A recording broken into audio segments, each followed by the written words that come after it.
ಅಂತಲ್ಲ. ನಾನು ಇದನ್ನ ಬಹಳ ಪ್ರಾಕ್ಟಿಕಲ್ ಆಗಿ ಅರ್ಥ ಮಾಡಿಕೊಂಡು ಒಪ್ಕೊಂಡಿದ್ದೀನಿ. ಇದು ನನಗೆ ನಾನೇ ಅರ್ಥ ಮಾಡ್ಕೊಂಡಿದ್ದು.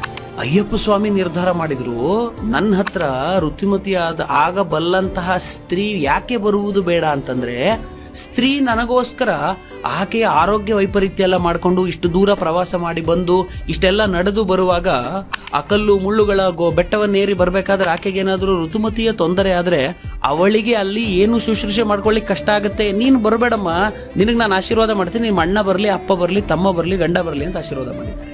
ನನ್ನ ತಾಯಿ ಇಷ್ಟೆಲ್ಲ ಕಷ್ಟ ಪಡೋದು ಬೇಡ, ಆಕೆಯ ಆರೋಗ್ಯದ ಮೇಲೆ ಪರಿಣಾಮ ಮಾಡ್ಕೊಂಡು ನನ್ನ ದರ್ಶನ ಬರೋದು ಬೇಡ.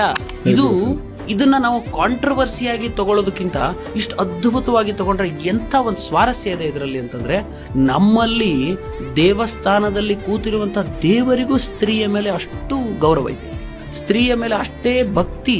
ನಾವಿದನ್ನ ಸ್ತ್ರೀಯರಿಗೆ ಯಾಕೆ ಅವಕಾಶ ಕೊಡ್ತಾ ಇಲ್ಲ? ಸ್ತ್ರೀಯರಿಗೆ ನಾವು ಗೌರವ ಸ್ಥಾನದಲ್ಲಿ ನೋಡ್ತಾ ಇದ್ದೀವಿ. ನನ್ನ ಧರ್ಮ ಇವತ್ತಿನ ತನಕ ಯಾರಿಗೂ ಶೋಷಣೆಯನ್ನು ಕಲಿಸ್ಲೇ ಇಲ್ಲ. ಕಾಶ್ಮೀರದಿಂದ ಕನ್ಯಾಕುಮಾರಿಯವರೆಗೆ ಭಾರತದ ಪ್ರತಿಯೊಂದು ಸನಾತನ ಧರ್ಮದ ಹಿಂದೂ ದೇವಸ್ಥಾನಗಳು